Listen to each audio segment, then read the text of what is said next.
தவறு செய்யும் மாணவர்களை நல்வழிப்படுத்த ஆசிரியர்கள் எத்தகைய முறைகளை கையாள வேண்டும் என பொதுமக்களிடம் கருத்து கேட்டது புதிய தலைமுறை. அதற்கு அவர்கள் தெரிவித்த பதில்களை இப்போது காணலாம். குரு ஸ்தானத்தில் அவங்க குழந்தைங்களுக்கு அன்பால் எதுவானாலும் நினச்சா சாதிக்கலாம். அதுதான், அதாவது ஒரு அடக்குமுறையோ எதுவுமே தேவையில்லை. அன்பாக சொன்னால் கேட்கக்கூடியவங்க எல்லாருமே நிறைய பேர் இருக்காங்க. குழந்தைங்க ரிலேஷன்ஷிப் கரெக்டாக இருக்கணும். அவ்வளோதான். ஐ மீன் பேரண்ட்ஸ் ஸ்கூலுக்கு அனுப்பும்போதே இது ஒரு எதிர்பார்ப்போட ஒரு நம்பிக்கையோடு அனுப்பணும்.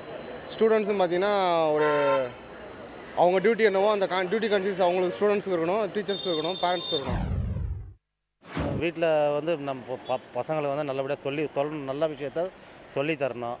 அதுதான் அவங்க மாணவர்களும் அங்கே அதை தான் ஒழுக்கத்தை கடைப்பிடிப்பாங்க. அவங்க ஆசிரியர்கள் அட்வைஸ் பண்ணி தான், ஏன்னா இந்த காலத்து ஸ்டூடெண்ட்ஸை அட்வைஸ் பண்ணால் தான் திருத்த முடியும்.